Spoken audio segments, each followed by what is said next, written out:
Good morning, dear students. Now we continue the part 2 of this chapter, that is the reactions of metals and non-metals, that comes under the topic the properties of metals and non-metal. Under this topic we are going to see the reactions of metals and non-metal. So the first topic for today is what happens when metals react with water. Metals react with water. So, to understand the reactivity of metals with water, first we have to understand what is reactivity series. Okay, what is reactivity series? So, the reactivity series is potassium, sodium, magnesium, calcium, magnesium.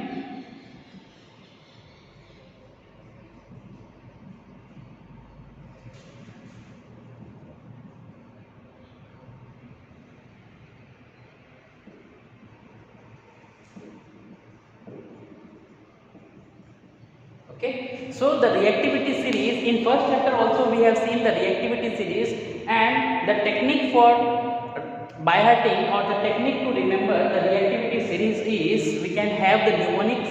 Kedarnath का माली आलू जरा फीका पकाता है. केदारनाथ का माली आलू जरा फीका पकाता है.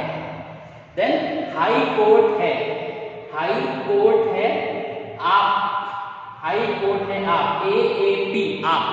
ओके, सो केदारनाथ का माली आलू जरा फीका पकाता है, हाई कोर्ट है आप. Okay, so our topic is what, see, reactivity is decreases from top to bottom. Reactivity is decreases from top to bottom. See, this is the highest reactive element and platinum is the lowest reactive element. So the reactivity is decreases from top to bottom. Now we'll see what happens when sodium and potassium react with water. See, these two are very reactive. Sodium and potassium are very reactive and they will react with cold water. Okay, the reactivity of sodium and potassium is very high, so that they can be react with cold water also. Then calcium is also reactive with cold water. Magnesium is reactive with hot water. Magnesium is reactive with hot water. And aluminium, zinc and iron. Aluminium, zinc and iron. Okay, aluminium, zinc and iron, they will react with steam. They will react with steam. So sodium and potassium are the highest reactive elements, so that they can react with cold water also. Magnesium reacts with hot water, and aluminium, zinc and iron is react with steam. Clear? And write down one note in your notebook, very important note. The elements below, lead, the element below lead, that means this all elements below lead. Okay, these all elements are not react with water in any condition. Okay, see, hydrogen, copper, mercury, silver, gold and platinum are non-reactive with water. Okay, they will not react with water in any condition. Very important point, write down in your notebook. Okay, so we are going to see one by one all the reactivity of sodium, potassium, calcium, magnesium, aluminium and zinc iron. Okay, so first we are going to see the reaction of potassium and reaction of sodium with cold water.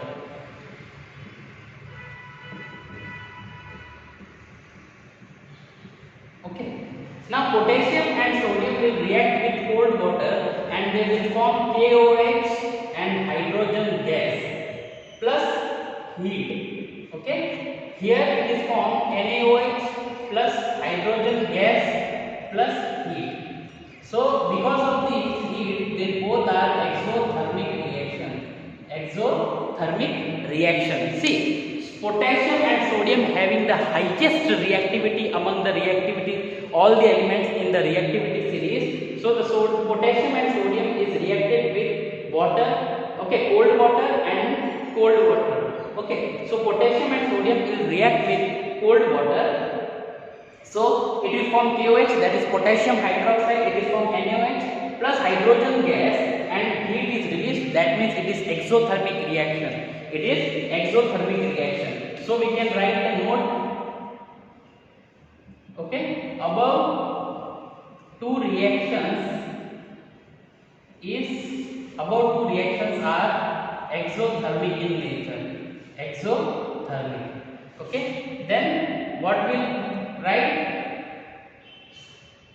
Potassium and sodium burns. Okay, potassium and sodium burns when react with cold water. Now sodium and potassium burns when react with cold water. Now, okay, listen it very carefully. Listen it very carefully. What is the explanation of point number 2? Sodium and potassium burns. Why they burns? In examination, your external examiner or in any examination, there can be a question why sodium and potassium burns when react with cold water. So listen it carefully. Listen it very carefully. Now when sodium and potassium is react with cold water, they form KOH and NaOH and hydrogen gas. See, hydrogen gas, suppose this is a container, okay, this is a container of cold water.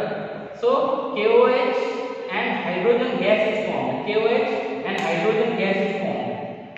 Okay, hydrogen gas. Now hydrogen gas is insoluble in water, so it will comes in form of bubbles. It will comes in form of bubbles.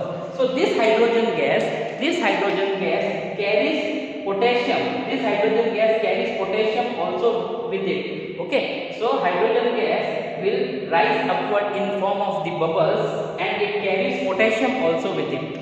Okay, it carries potassium also with it. Now when hydrogen gas comes out in form of the bubbles, and since the reaction is exothermic, so when the hydrogen will get heat, it catch fires.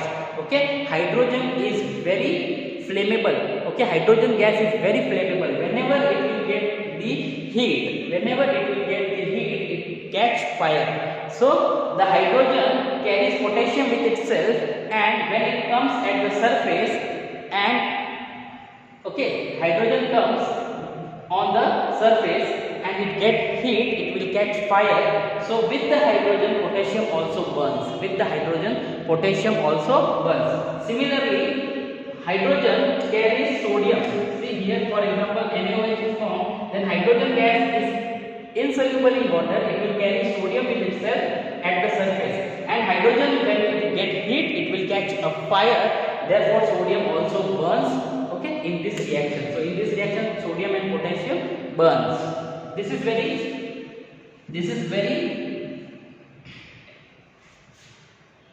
high reactive. Okay, sodium and potassium are very high reactive. So what we can write the third point, these reactions are very vigorous. Okay, vigorous means this reaction takes place very fast. Okay, this reaction takes place very fast. Clear? So the sodium and potassium react with water. Now the next point is potassium when it catch fire. Okay, when potassium burns, so potassium burns with lilac flame. Okay, potassium. Write down. In your MCQ examination, there can be a question when the potassium form, which type of flame it gives. It is the lilac flame. Why the name is lilac flame? Lily. There is one flower. Okay, lily. So at that flower, purple color flame, potassium will give purple color flame. Therefore, it is known as lilac flame. And next is sodium burns with golden yellow flame. Okay, golden yellow flame. Sodium burns with golden yellow flame. Okay, so these two are the reactions of sodium and potassium. Now next we are going to see the reaction of calcium. Okay, the reaction of calcium. Now calcium also is treated with cold water, that means H2O. It gives calcium hydroxide and hydrogen gas. See, I am not balancing the reaction. In our first chapter we have already learned how to balance the chemical reaction. Okay, so calcium is treated with cold water and it forms calcium hydroxide and hydrogen gas. Now what is the difference between the first two reactions, sodium and potassium, and what is the difference between the calcium react with water and sodium and potassium react with water? What is the difference between the previous reactions and these reactions? So the difference is, first point, this reaction is not so violent. Okay, sodium and potassium when react with water, it is a violent reaction. Okay, it is a violent reaction, and so calcium when treated with cold water, it is not so violent reaction. Okay, then the calcium hydroxide turns the solution milky. Okay, it turns the solution milky. Clear? The calcium hydroxide will turn the solution milky. The color of the solution will be turbid, or we can say milky. Clear? So calcium when react with water, it gives calcium hydroxide and hydrogen gas. Clear? It is also exothermic reaction. Now in this, when the reaction takes place in cold water, okay, when the reaction takes place in cold water, calcium plus water, the first calcium will sink. First calcium sinks. Initially calcium sinks at the bottom. Okay, calcium sinks at the bottom. Then afterwards, calcium comes at surface with hydrogen gas. Hydrogen gas when comes in form of the bubbles, the calcium also carries with the hydrogen gas and it floats on the surface. Hydrogen gas and floats on surface of water. Clear? Initially when the calcium is treated with cold water, initially it will sink at the bottom, then with the hydrogen gas bubble it will come at the surface and it floats on the surface of water. Clear? So this is the reaction of calcium. Then we will see the reaction of magnesium with hot water. So when magnesium is treated with hot water, okay, see, sodium, potassium, calcium, these are, see, reactivity decreases from top to bottom, so these are very reactive elements. These two are very reactive elements. Calcium is moderately reactive. Okay, calcium is moderately reactive and magnesium is very less reactive. See, reactivity is decreases. So sodium, potassium, sodium and calcium can be treated or can be reacted with the cold water also, but magnesium is not so reactive, therefore magnesium have to be reacted with the hot water. Okay, magnesium requires more energy to react, therefore it reacts with hot water. So it forms magnesium hydroxide and hydrogen gas. Magnesium hydroxide and hydrogen gas. Now what is the general reaction? Whenever the metal is treated with water, then it will form metal hydroxide plus hydrogen gas. If anybody asks you a question, what is the general reaction of metal with water, then you will answer, whenever the metal is treated with water, it will form metal hydroxide and hydrogen gas. Now next is reactions of aluminium, zinc and iron. Reactions of aluminium, zinc and iron. So whenever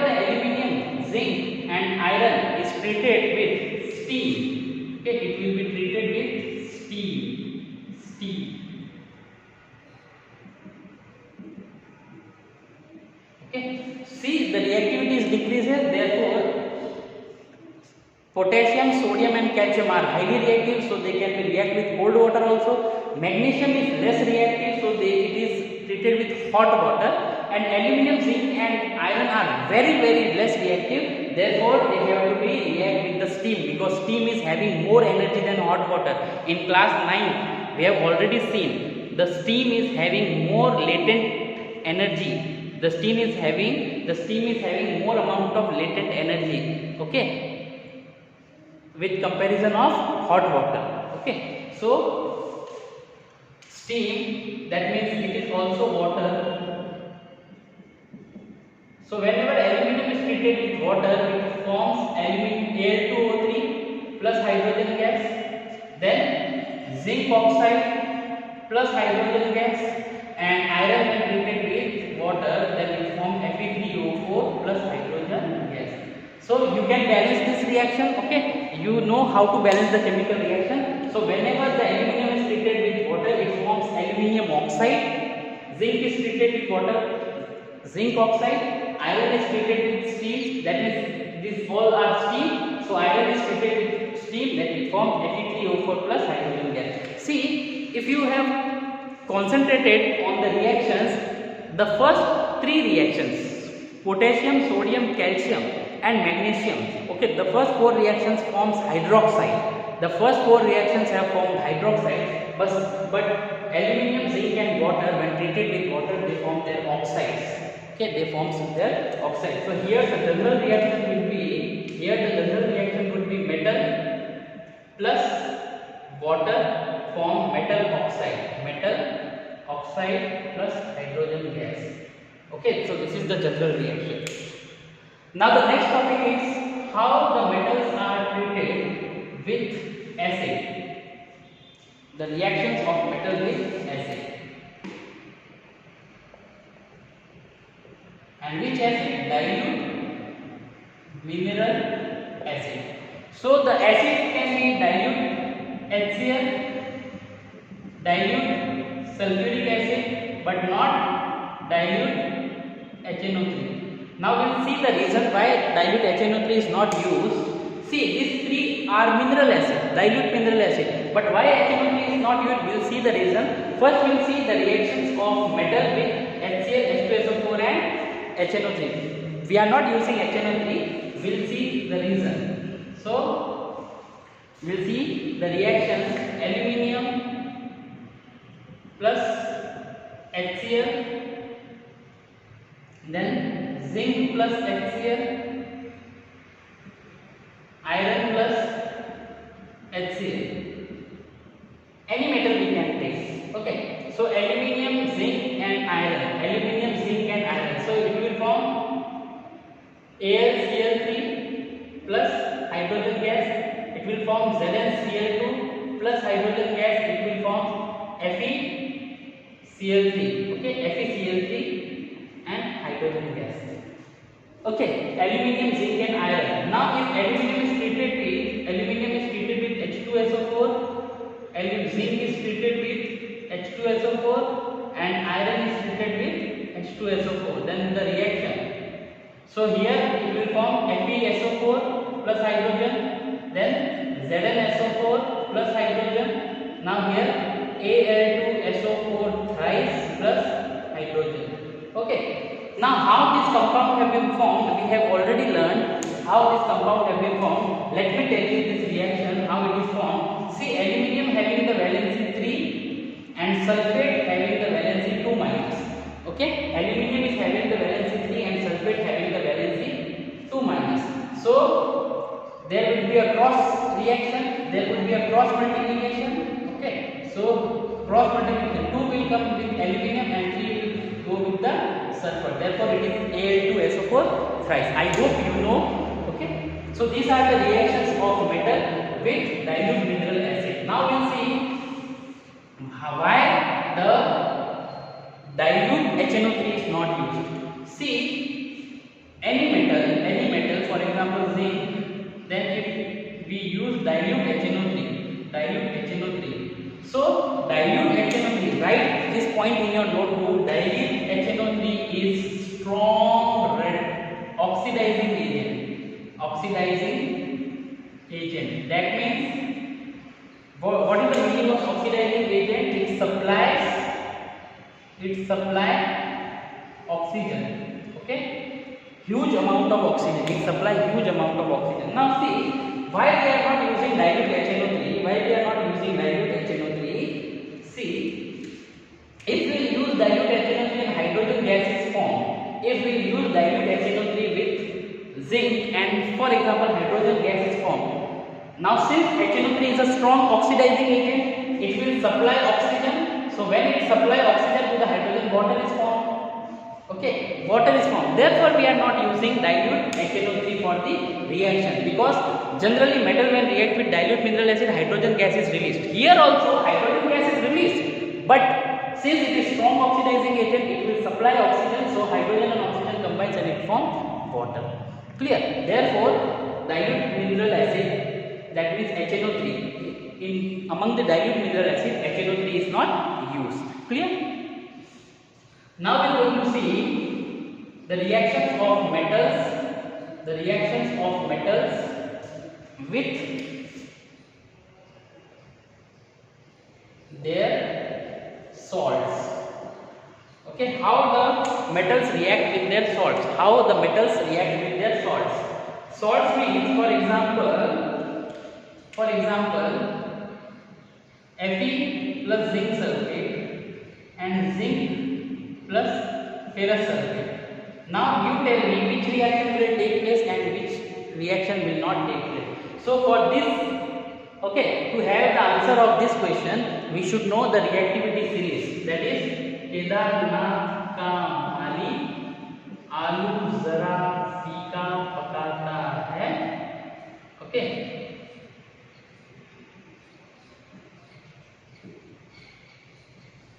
See, this is the reactivity series. Now see, who is more reactive, iron or zinc? Iron or zinc? See, zinc is more reactive than iron.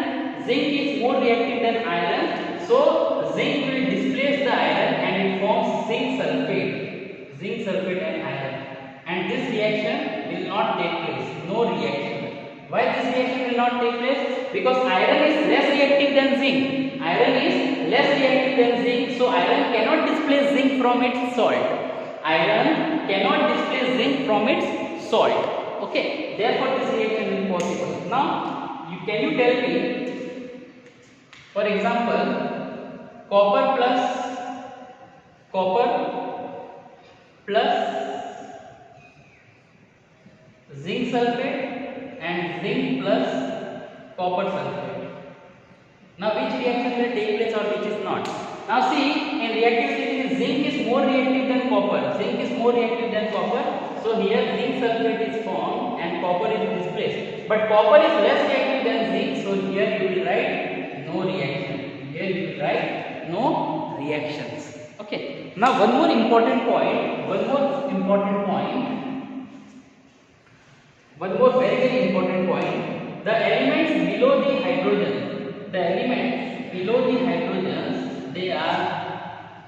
they will not react with acids. Okay, this point you can write in your notebook as very important point. The elements below the hydrogen, okay, they will not react with any acid. For example, if I write copper plus HCl, if you write CuCl, okay, CuCl2 plus hydrogen gas, then in your examination you will get 0 mark. You will get 0 mark. Why? Okay, listen it carefully. Why you will get 0 mark? Because the element below the hydrogen is not react with any dilute mineral acid. The element below the hydrogen are not react with any dilute mineral acid. So copper plus HCl, CuCl2 plus hydrogen gas, it is impossible. It is not possible. So the answer will no reaction.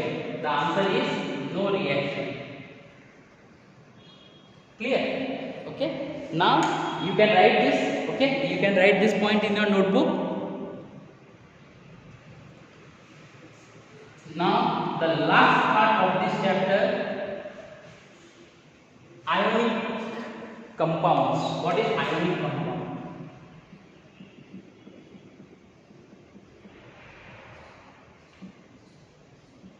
Okay, what is ionic compound? So first we'll write the definition. The compounds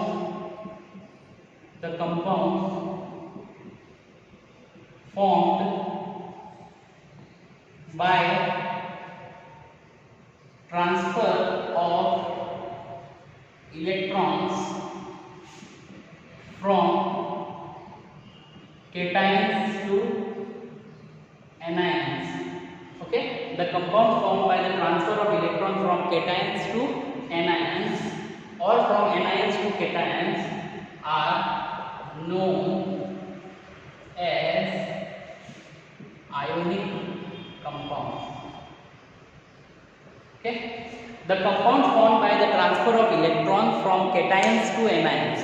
Okay, the compounds formed by the transfer of electrons from cations to anions or from anions to cations are known as ionic compound. An example of ionic compound we will see. What is ionic compound? For example, sodium, atomic number 11, so 2,8,1. 2,8,1. Then suppose we have chlorine. Now see, sodium when donate one electron, it forms Na plus one electron. Na plus one electron. Then in case of chlorine, for example, chlorine 17. See, sodium is a metal. Okay, chlorine is non-metal. So chlorine is having electronic configuration 2,8,7. That means it requires one more electron to complete its octet. See, sodium is having 2,8,1. Here its octet is completed. So sodium will donate one electron to complete its octet. So sodium have donated one electron and it is from sodium ion. So this is cation. The positive charge is known as cation. Okay. Now chlorine will accept one electron to complete its octet. Here it is having 7 electrons, so it will accept one electron to complete its octet. So chlorine will accept one electron and it will become a negative charge. It is known as anion. Okay, it is known as anion. See, sodium have donated one electron and chlorine have accepted. See, this electron which sodium have donated is accepted by chlorine and it becomes negative charge. So the transfer of electron from cation to anion, is known as the formation of ionic compound. See, if we will see by electron or Lewis dot structure, then we can have a point like this. Electron dot and cross structure. Now chlorine is having 1, 2, 3, 4, 5, 6 and 7 electrons in its valence shell. Chlorine is having 7 electrons in its valence shell. That means here one electron is empty. So if chlorine accepts one electron, its octet would be complete. So this electron is donated from cation to anion. When it is donated, it will form cation and it will form anion. So the transfer of electron from cation to anion is known as ionic compound. Now see how the ionic compound is formed. Sodium have donated one electron, so this would be positive charge. Chlorine have accepted one electron, so this would have negative charge. Sodium have donated, chlorine have accepted, and this will form NaCl. Okay, this will form NaCl, that is ionic compound. Okay, Na plus Cl minus. What is ionic compound? The compound which carries the charge, that is cations and anions. Positive charge cation, negative charge anion. And finally, the properties of ionic compound. What are the properties? Okay, what are the properties of ionic compound? First is having high melting point and boiling point. Their melting point and boiling points are high. Okay, they are solid. Okay, they are solid and brittle in nature. What is brittle in nature? That means they can be break down. They can be break down. Okay. Now they can conduct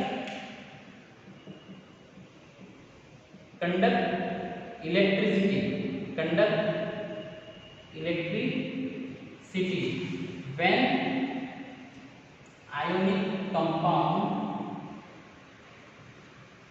are in molten or in liquid state. When ionic compounds are in liquid state, that means sodium chloride, salt solution. Okay, salt solution can conduct electricity. So the ionic compound can conduct electricity when they are in molten state or in liquid state. Clear? So these are the properties of ionic compound. I hope you have understood all the chapter. Okay, I hope you have understood the full chapter which I have explained you. If you have any doubt regarding this content, you can ask me at the time of Google meeting. So here we have completed the chapter metals and non-metals. Okay, the syllabus of this chapter, the content which is there for your examination. Okay, I hope you have understood. Thank you so much.